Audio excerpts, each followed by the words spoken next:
Continuando con el estudio del capítulo 2 del Apocalipsis, donde estamos estudiando respecto del mensaje que el Señor envió a cada una de las iglesias en Asia Menor. En nuestra última lección estuvimos estudiando acerca de la iglesia en Esmirna. Hoy vamos a estudiar acerca de Pérgamo, la iglesia del Señor en la ciudad de Pérgamo. Pérgamo estaba en la ubicación más al norte de estas 7 iglesias. Ustedes recordarán en las lecciones previas, cuando hemos visto el mapa, que Éfeso y Esmirna quedan más al sur. Por eso Pérgamo queda al norte, más al norte de todas las otras 6 iglesias mencionadas. En el año 190, con la ayuda romana, los habitantes de Pérgamo expulsaron de la ciudad a Antíoco III, rey de Siria. Y a la muerte de él, que ocurrió en el año 133 antes de Cristo, el rey Átalo III legó Pérgamo y todo su reino al Imperio Romano. A partir de ese momento, Pérgamo se convirtió en la ciudad real de Asia y fue la capital política de la provincia durante más de 2 siglos. La ciudad deriva su nombre o da su nombre a un material que se desarrolló después del papiro en Egipto para poder escribir en él, que fue el pergamino. El versículo 12 empieza dando el saludo y la manera como el Señor se autodesigna a esta iglesia. Dice el versículo 12, escribe al ángel de la iglesia en Pérgamo. El que tiene la espada aguda de 2 filos dice esto. Como dije hace un momento, la ciudad dio su nombre al pergamino, un material de escritura hecho con pieles de varios animales y desarrollado por los habitantes de Pérgamo cuando ya no pudieron obtener papiros de Egipto. Señor Barclay, en su comentario de esta porción del Apocalipsis, nos dice al respecto lo siguiente. Es interesante advertir que la palabra pergamino se deriva de Pérgamo. En el mundo antiguo se llamaba la hoja pergamina, nombre que tiene una historia interesante. Durante muchos siglos, los antiguos rollos, los antepasados de los libros, se escribían en papiros, hojas hechas de la médula de unos juncos grandes que crecían en las orillas del Nilo. Se extraía la médula, se cortaba en tiras, se prensaba y suavizaba y así se obtenía un producto parecido al papel de estraza, que era lo que se usaba universalmente para escribir. En el siglo III antes de Cristo, un rey de Pérgamo llamado Eumenes estaba muy interesado en hacer la biblioteca realmente extraordinaria. Con este fin, persuadió a Aristófanes de Bizancio, que era el bibliotecario de Alejandría, para que se viniera a la ciudad de Pérgamo. Ptolomeo de Egipto, furioso, metió rápidamente en la cárcel a Aristófanes y sometió a embargo las exportaciones de papiros a Pérgamo. Ante esa situación, los eruditos de Pérgamo inventaron el pergamino o vitela, que se hace de piel de animales, especialmente de oveja y cabra, suavizada y pulimentada. De hecho, el pergamino es muy superior al papiro para conservar la escritura, y aunque no inmediatamente, llegó por último a desplazar al papiro. Ya sabemos entonces de dónde viene el término pergamino, de la ciudad de Pérgamo. En el año 29 antes de Cristo, un templo dedicado a Roma y a Augusto, el emperador, fue erigido en la ciudad de Pérgamo como el primer templo y hasta ahora el único templo del culto imperial en toda Asia. En la imagen que ustedes están viendo aquí en pantalla, que es la obra de un artista que nos transmite, basado en las ruinas que existen hoy, el poder tener una idea de cómo era la Acrópolis en la ciudad de Pérgamo. Ustedes pueden observar ahí el templo de Augusto, el templo de Atenea, la biblioteca, el templo de Dionisio, el altar de Zeus. Hay un personaje muy interesante del cual vamos a hablar en un instante, y es Esculapio. A veces llamado Asclepio, eso depende, probable que en algunos escritos usted lo encontrará como Esculapio o en otras como Asclepio. Esculapio era honrado en Pérgamo como el dios de la medicina y de la curación. Y era adorado bajo el emblema de una serpiente. Y tenía un gran templo en las afueras de la ciudad dedicado a su honor. Cuando los turistas tienen la oportunidad de visitar Pérgamo, se le muestra al viajero hoy en día las extensas ruinas conocidas como el hospital.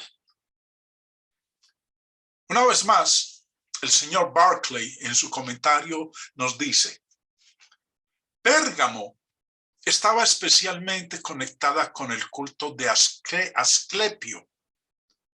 Para los latinos, Esculapio, hasta tal punto que se le conocía como el dios pergamino. Cuando Galeno estaba mencionando innovaciones populares, dijo que la gente juraba corrientemente por Artemisa de Éfeso, o por Apolo de Delfos, o por Asclepio de Pérgamo. Asclepio era el dios de la sanidad y sus templos eran la versión primitiva de los hospitales en el mundo antiguo. La gente acudía en manadas a Pérgamo en busca de alivio para sus males. La religión era de gran importancia en Pérgamo. Las 7 ciudades mencionadas en el libro del Apocalipsis eran ciudades completamente paganas, pero Pérgamo fue la peor. Se hizo conocida como una ciudad de templos dedicados al culto sensual. En ella se adoraba a varias deidades protectoras: Zeus, Atenea, Dionisio. Especialmente aborrecible para los cristianos era el templo construido en honor de Esculapio, el dios de la curación, cuyo emblema era el de una serpiente. Un símbolo para los cristianos de la serpiente del Edén. Quizás la más importante que afectó a la iglesia fue que Pérgamo era el centro del culto imperial. Como decía hace un ratito, en el año 29 antes de Cristo se aprobó el primer templo para ser construido en Asia en honor al divino Augusto y a la diosa Roma. El establecimiento de ese templo y el desarrollo del culto imperial dieron lugar a la imposición de la lealtad de la ciudad al señor César. Eso llevó a que el cristianismo en Pérgamo enfrentara a tres tipos distintos de religión pagana.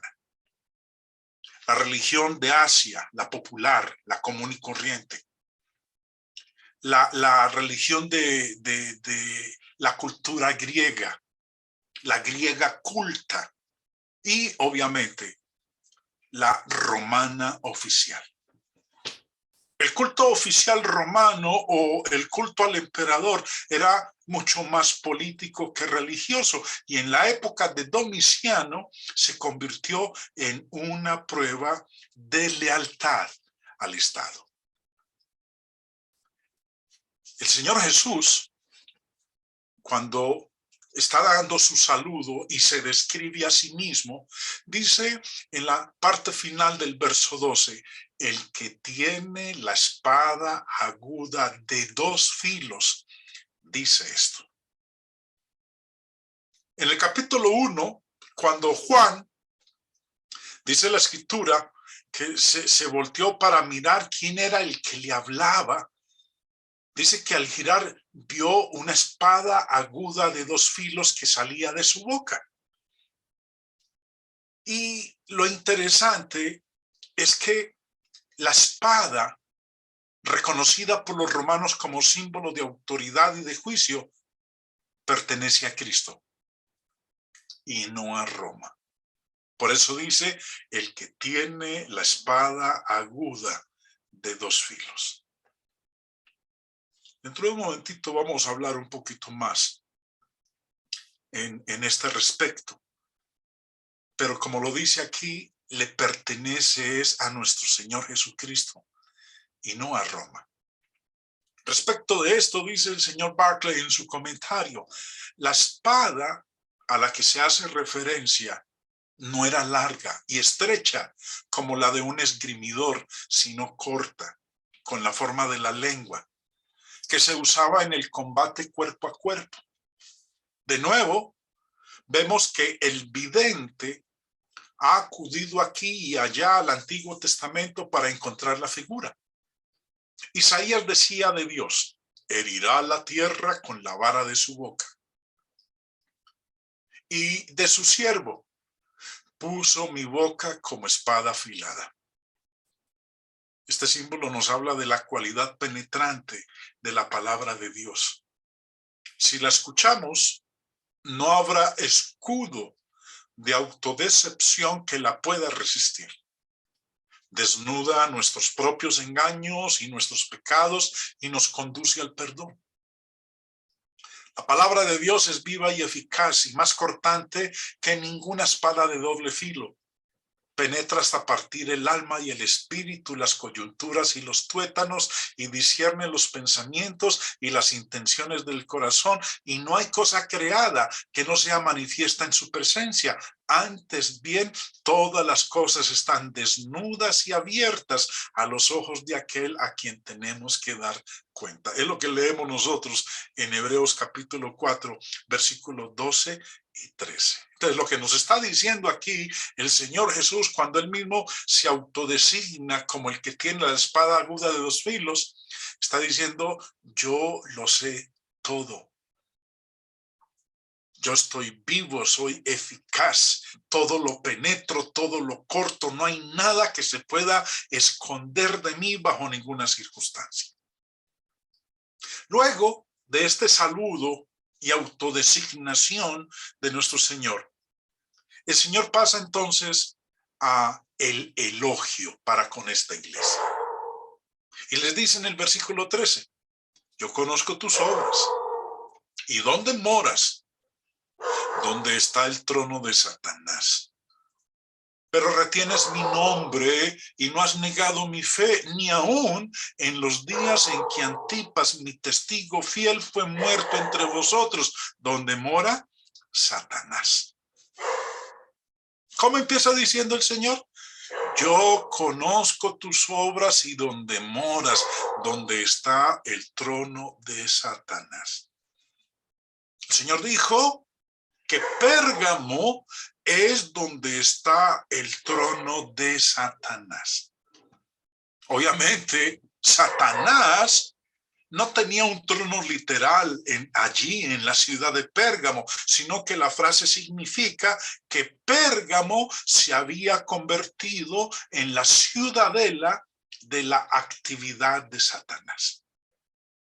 Puesto que Satanás es espíritu y no carne y hueso, entendemos que su trono es figurativo, lo que implica que la influencia de Satanás controlaba a las personas que vivían allí. Quizás coincide con el hecho de que el culto al emperador estaba imponiendo la persecución contra aquellos que se negaban a inclinarse ante el señor César. A causa de Satanás se celebró con honor en Pérgamo, por lo que se había establecido como rey en su trono en esta ciudad. Así como el Señor conoce las obras de la iglesia en Éfeso y la tribulación de la iglesia en Esmirna, el Señor también conoce las condiciones opresivas bajo las cuales la iglesia en Pérgamo tuvo que vivir y los obstáculos que enfrentó. Y anima a todos a tener buen ánimo, porque Él es el que empuña la espada, no Roma. Por eso en el verso 12, cuando Él se autodesigna, dice que Él es el que tiene la espada aguda de dos filos, no Roma. Cuando en esta porción, en esta primera parte del verso 13, el Señor dice que en Pérgamo es donde está el trono de Satanás. Pues lo vamos a comprender mejor si se considera que fue la capital política de la provincia y la sede de las deidades paganas y el culto al emperador. Todos estos elementos se combinaron para producir una atmósfera satánica pesada y opresiva que merece el título que el Señor le otorga, donde está el trono de Satanás. Recordemos cuando estábamos estudiando en la lección anterior sobre la iglesia en Esmirna, que la persecución allá provino principalmente de los judíos. Pero aquí en Pérgamo, la persecución fue motivada, fue impulsada por una fuente imperial y pagana. Vivir en un lugar así, sin duda, irritaría el espíritu de los cristianos y provocaría el deseo de huir de una ciudad así donde reina Satanás. Pero a los cristianos no se les dijo que dejaran una situación o que se aislaran de este centro de influencia de Satanás. El Señor los animó, quédense allí, permanezcan, peleen, todavía pueden brillar como una luz en medio de la oscuridad. Todo el mundo tiene que tomar una decisión. O comprometer la fe y mezclarse con el mal, o enfrentar el ridículo de la mayoría como tonto fanático y demasiado radical acerca de la fe. Pero el Señor les dice, en la segunda parte del verso 13, después de la descripción que nos ha dado y que conocemos por la historia, de lo pagana e idólatra que era Pérgamo, con la variedad de templos a sus deidades paganas, el Señor les dice algo muy interesante. Recordemos que, bueno, no está claro si la designación de donde está el trono de Satanás se derivó de que era la capital política y el centro del culto al emperador, o del culto fanático de Esculapio, o del martirio de Antipas, o una combinación de todos ellos. En un momentito voy a hablar de Antipas, que es bastante interesante lo que la historia nos cuenta acerca de este mártir cristiano en la ciudad de Pérgamo. Porque el Señor habla de él ahí en la carta que le está mandando a esta iglesia en Asia Menor. En Esmirna, la persecución vino principalmente de los judíos. Y como dije hace un momento, aquí en Pérgamo, la persecución fue impulsada por el imperio, por el paganismo. Ahora, les dice, pero retienes mi nombre a los cristianos de Pérgamo y no has negado mi fe. Los cristianos en Pérgamo tuvieron que elegir a quién honrarían como Señor, si al emperador o a nuestro Señor Jesucristo. Jesús les dice, pero retienes mi nombre. Allá donde está el trono de Satanás, retienes mi nombre y no has negado mi fe. Luego, el Señor les dice que ni aún estuvieron dispuestos a negar su fe, que estuvieron dispuestos a retener su nombre, a no reconocer al emperador como Señor, título en la Biblia aplicado única y exclusivamente a nuestro Señor Jesucristo. Recordemos cuando el Señor resucitó de entre los muertos y se le apareció a los apóstoles y no estaba presente Tomás. Y ellos le dijeron a Tomás que habían visto al Señor resucitado. Tomás dijo, hasta que yo no meta mis dedos en la señal de los clavos e introduzca mi mano en el costado, yo no voy a creer. Y cuando el Señor se le apareció y le dijo, Tomás, no seas incrédulo, ven y mete tus dedos aquí en mis heridas. ¿Cómo fue que respondió Tomás? Señor mío y Dios mío. Los cristianos en Pérgamo tuvieron que elegir a quién honrarían como Señor. La iglesia no negó a Jesús.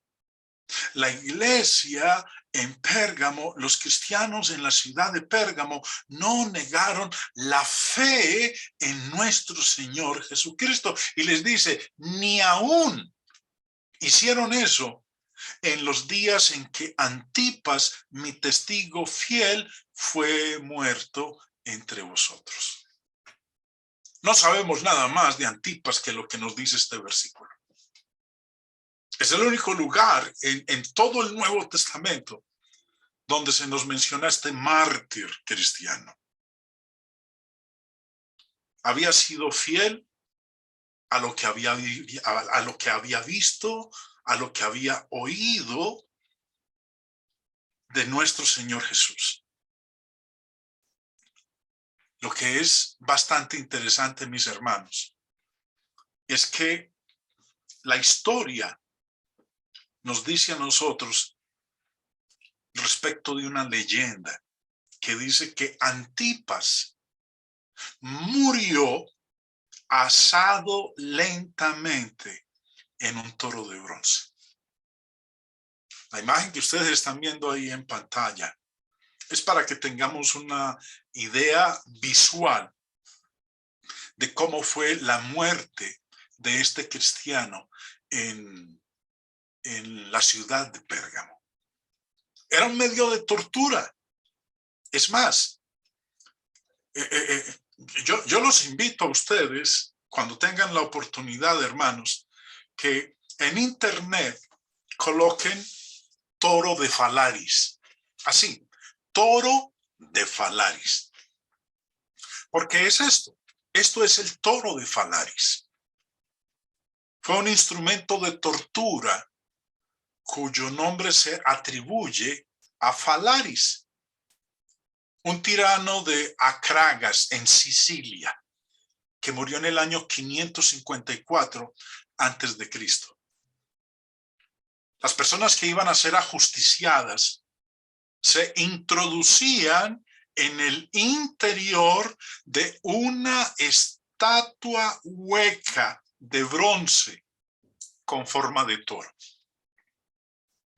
Esta es una reliquia que existe en un museo donde se nos muestra cómo era el toro de Falaris.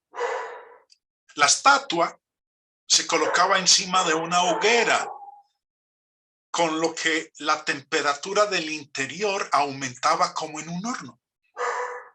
Los alaridos y los gritos de las víctimas salían por la boca del toro, haciendo parecer que la figura mugía, como ustedes están viendo aquí en esta imagen. La leyenda cuenta que su diseñador, Perilo, murió al ser introducido en su propia creación por los subordinados de Falaris, cuando le presentó este instrumento de tortura. La historia, como estamos hablando nosotros, de este mártir cristiano, habla de cómo fue la muerte de Antipas. Como les dije, es una leyenda. No hay forma de dar una evidencia fehaciente de que así haya sido, pero es lo que cuenta esta leyenda respecto de ello. Imaginémonos entonces cómo, si así fue, cómo murió, imaginémonos cómo debió haber sufrido este cristiano al ser asado lentamente hasta morir dentro de este toro de bronce.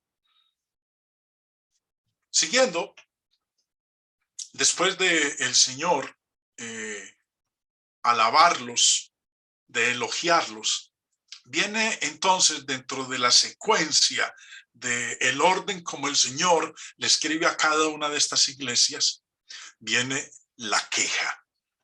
En el versículo 14 les dice: pero tengo unas pocas cosas contra ti, que tienes ahí a los que retienen la doctrina de Balaam, que enseñaba a Balac a poner tropiezo ante los hijos de Israel, a comer de cosas sacrificadas a los ídolos y a cometer fornicación.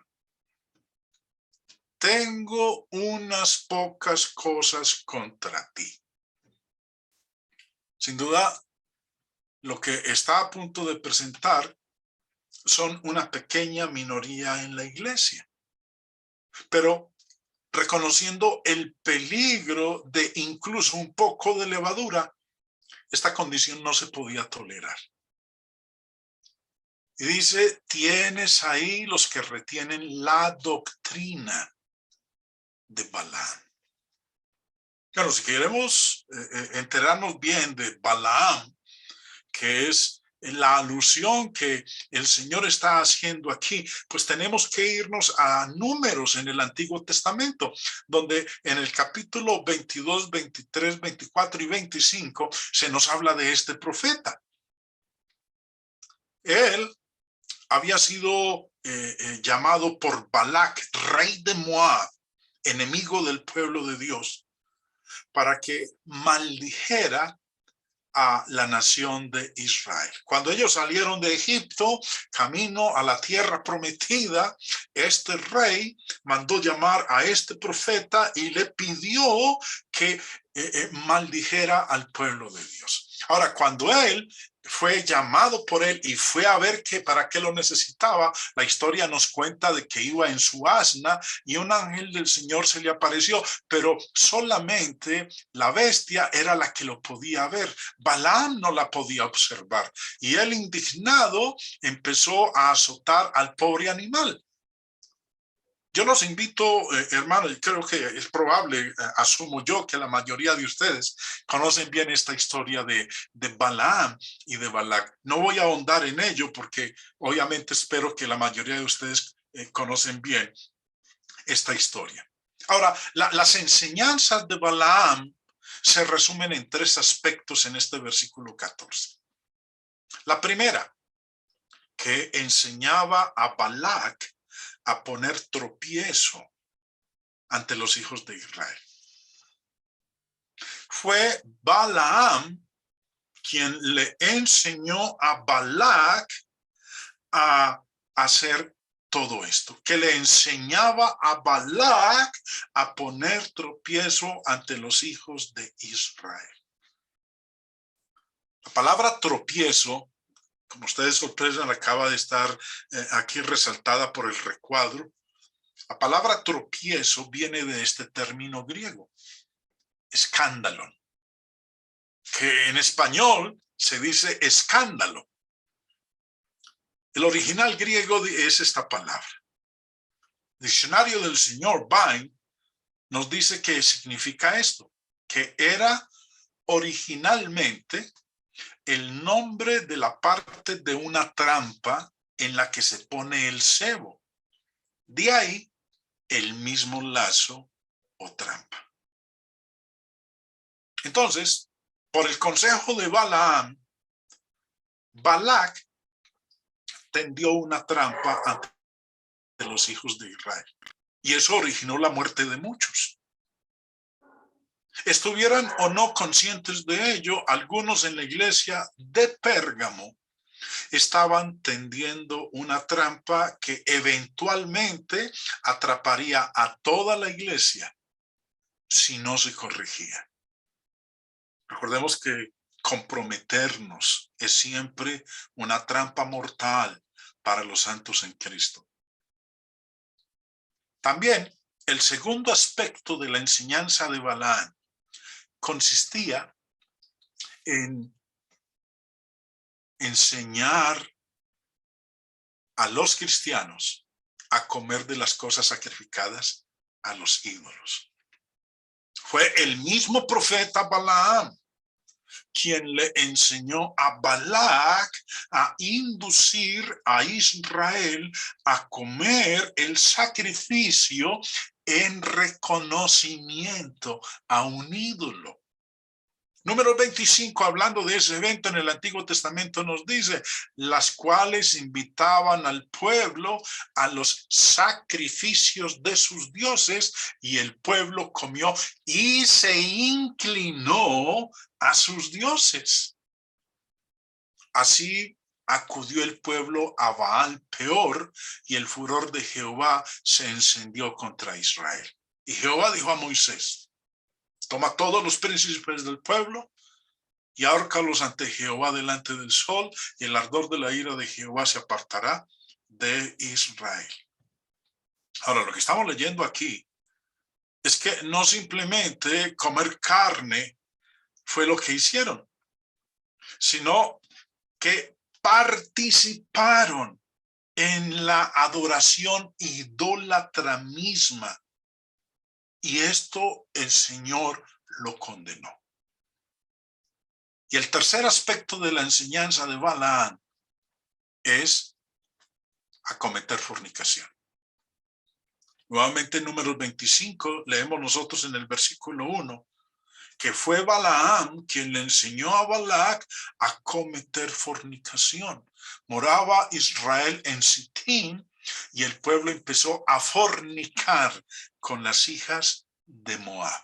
Y en el capítulo 31 dice en el versículo 16, he aquí, por consejo de Balaam, ellas fueron causa de que los hijos de Israel prevaricasen contra Jehová en lo tocante a Baal, peor, por lo que hubo mortandad en la congregación de Jehová.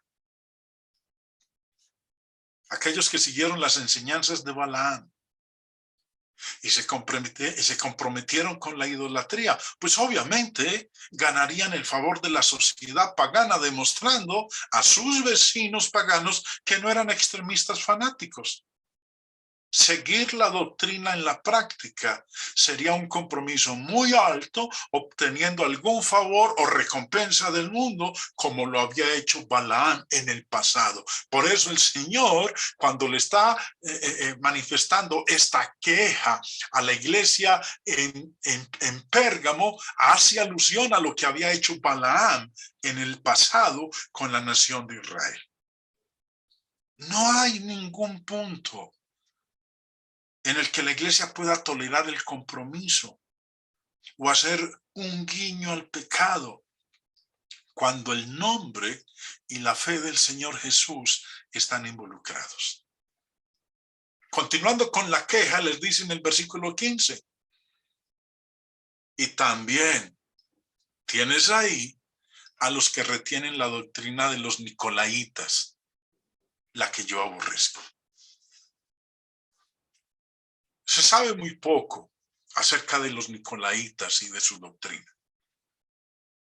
Así que nosotros no podemos decir algo concluyente con toda certeza. No es fácil. Pero el señor Barclay, en su comentario del Apocalipsis, recordemos, cuando estábamos estudiando la carta que el Señor le envió a la iglesia en Éfeso, habló también de lo mismo. En el versículo 6, capítulo 2, verso 6 dijo, escribiéndole la queja a la iglesia en Éfeso, dice, pero tienes esto, que aborreces las obras de los nicolaitas, las cuales yo también aborrezco. Y nuevamente vuelve y menciona a la doctrina de los nicolaitas en el versículo 15 que estamos nosotros estudiando en este momento. Ahora, ¿qué dice el señor Barclay? En su comentario dice, los herejes que encontramos aquí son los nicolaitas. Solo se los nombra, no se los define.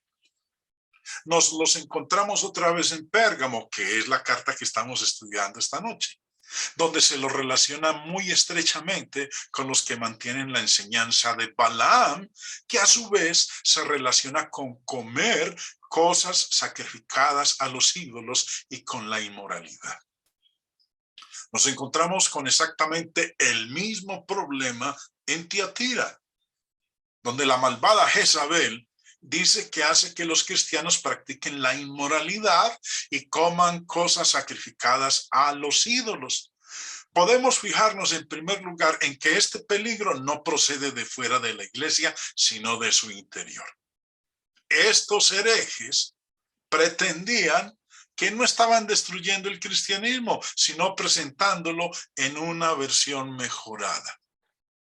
Veamos ahora lo que tienen que decirnos los primeros historiadores de la iglesia acerca de estos nicolaitas.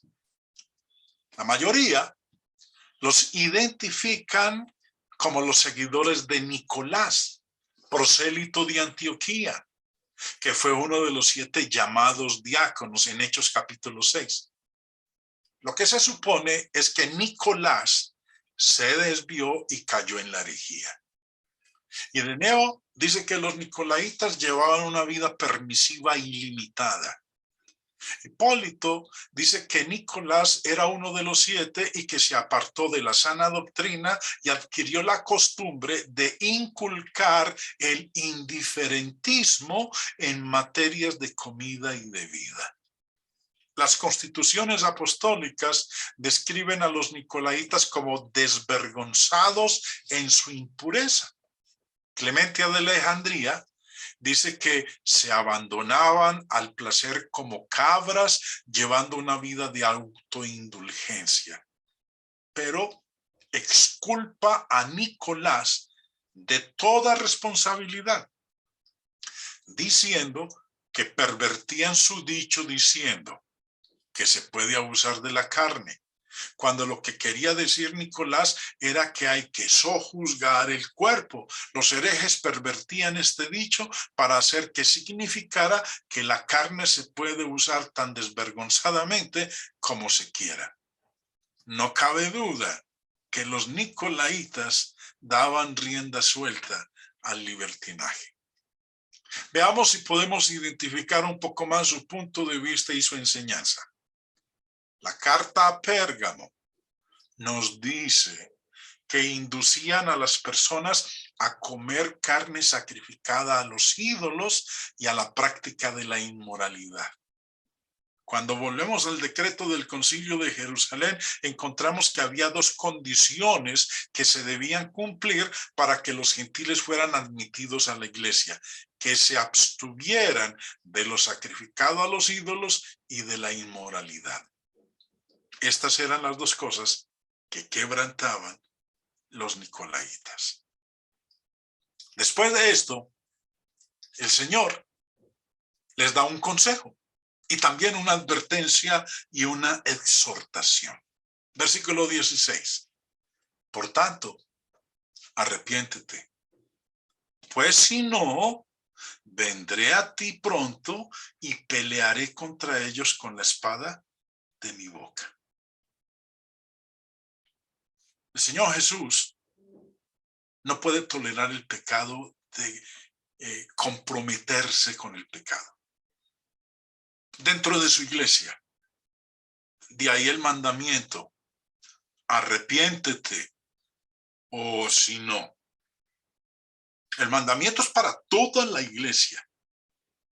Aquellos que se sometieran a las enseñanzas seductoras de Balaam debían arrepentirse del pecado mismo, mientras que la iglesia debía arrepentirse de su actitud laxa hacia el espíritu transigente y tomar una posición firme contra él. Les dice: si no lo hacen, vendré pronto y pelearé contra ellos con la espada de mi boca. Serían ejecutados. Eso fue lo que le pasó a Balaam. Por eso el Señor viene hablando y cita como ejemplo este personaje del Antiguo Testamento. Balaam fue muerto por la espada de aquellos a quienes buscó maldecir. Números 31:8 nos dice: mataron también entre los muertos de ellos a los reyes de Madián, Evi, Requem, Sur, Ur y Reba, 5 reyes de Madián. También a Balaam, hijo de Beor, mataron a espada. Vemos entonces el uso de esta espada, de este instrumento de nuestro Señor.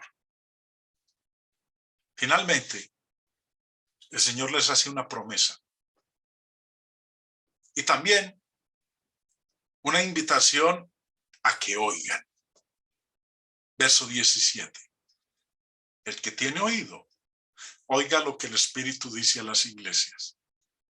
Al que venciere, daré a comer del maná escondido, y le daré una piedrecita blanca, y en la piedrecita escrito un nombre nuevo, el cual ninguno conoce, sino aquel que lo recibe. El que tiene oído, oiga lo que el Espíritu dice a las iglesias. Todo el mundo tiene un oído. Es más, de hecho tenemos 2 oídos. Pero no se refiere simplemente al oído físico. Aquellos que rehúsan escuchar cuando el Señor habla se autocondenan.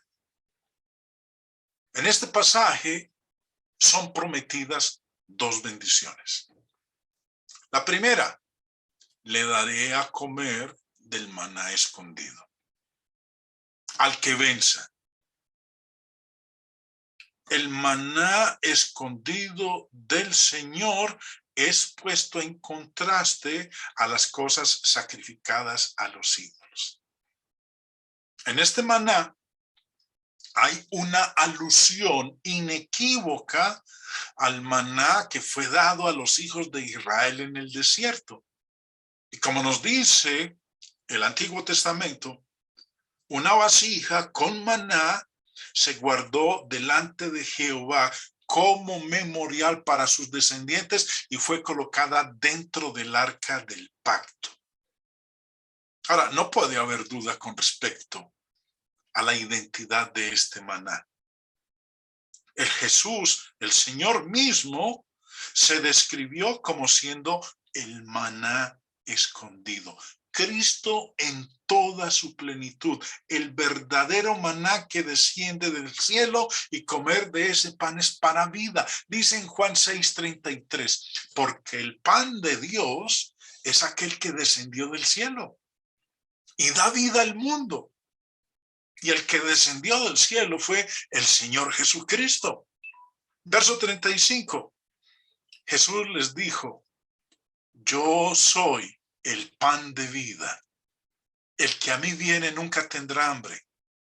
Y el que en mí cree no tendrá sed jamás. En cuanto a la segunda promesa, dice el Señor, le daré una piedrecita blanca y en la piedrecita escrito un nombre nuevo. ¿Qué simboliza esta declaración? Pérgamo, es más, el señor Wright Summers, en su comentario del Apocalipsis, lo expresa con una gran información para que entendamos esto de la piedrecita blanca. Recuerde, estamos en Pérgamo. Y dice el señor Summers, Pérgamo explotaba las canteras de piedra blanca y usaba esta como producto comercial. Además, se acostumbraba a usar un pedacito de esta clase de piedra con un nombre grabado, con diferentes propósitos o significados. 1. La piedrecita blanca se le daba al hombre que por alguna causa había sido sometido a un proceso judicial y absuelto justamente.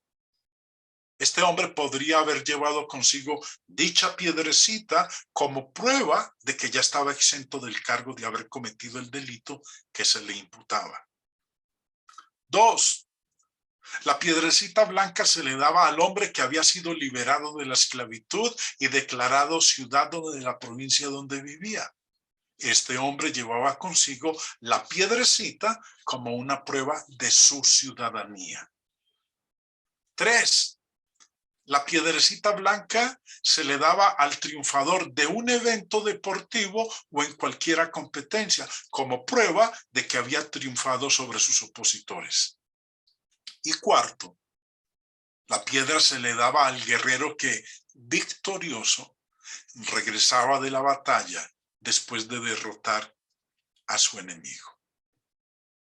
Ahora, es evidente que en el pasaje que estamos estudiando se hace la aplicación de uno o cualquiera de todos estos 4 usos de la piedrecita blanca. La promesa pudo haberse referido a uno de esos usos y también pudo haber sido alguna otra cosa que entendían los cristianos que vivían en Pérgamo. La promesa era sagrada para los cristianos y tenía por finalidad hacer que ellos aumentaran sus esfuerzos por ser fieles. En el versículo, el Señor les dijo de un nombre nuevo. El señor Bain en su diccionario nos dice que el término nuevo viene de este original griego, que significa nuevo, de aquello que no es acostumbrado, desusado, no nuevo en tiempo, sino nuevo en forma o cualidad, de diferente naturaleza de aquello con lo que se contrasta como viejo. Y el señor Barclay en su comentario, dice, en griego hay dos palabras para nuevo. Está neos, que quiere decir nuevo en cuanto al tiempo. Una cosa puede ser neos y sin embargo ser igual que otras muchas. Por otra parte, está kainos, que es nuevo no solo en cuanto a tiempo, sino también en cuanto a la cualidad. No se conocía nada igual antes. Así nos encontramos en Apocalipsis la nueva Jerusalén, el cántico nuevo, los nuevos cielos y la nueva tierra, y Dios hace todas las cosas nuevas. Con esto en mente se sugieren dos nuevas líneas de pensamiento. En cuanto al nombre nuevo, una de las características del Antiguo Testamento es que se les daba a las personas un nombre nuevo para marcar una nueva condición. Así Abraham se convierte en Abraham cuando se le hace la gran promesa de que va a ser el padre de muchas naciones y cuando adquiere, por así decirlo, una nueva posición en el plan de Dios para la humanidad.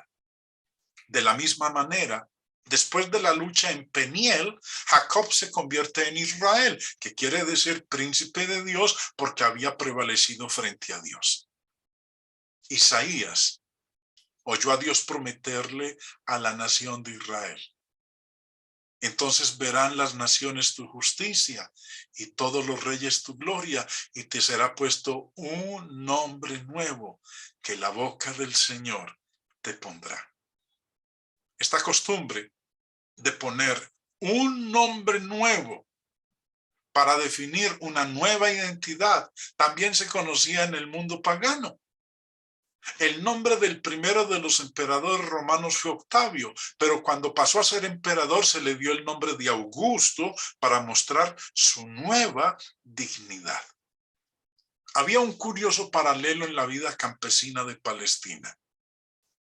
Cuando una persona estaba muy enferma y en peligro de muerte, se le ponía el nombre de alguien que hubiera vivido una larga y santa vida, como si eso le comunicara una nueva personalidad sobre la que la enfermedad no tuviera poder. Sobre esta base de interpretación, Cristo promete una nueva identidad a los que le son fieles. Esto es atractivo. Sugiere que la piedrecita blanca quiere decir que Jesucristo le da a la persona que le es leal un nuevo ser y que el nuevo nombre quiere decir una nueva posición de gloria en la que entrará el que haya sido fiel a Cristo cuando termine esta vida y empiece la porvenir. ¿Y cómo culmina nuestro Señor Jesús este versículo? Culmina diciendo que ese nombre nuevo nadie lo conoce, sino aquel que lo recibe. Solamente el Señor y el individuo que lo recibe conoce ese nombre. Es Él quien sabe cuál es su verdadera condición delante de Dios. Como dice Pablo en 2 de Timoteo 2, el fundamento de Dios está firme teniendo este sello: conoce el Señor a los que son suyos.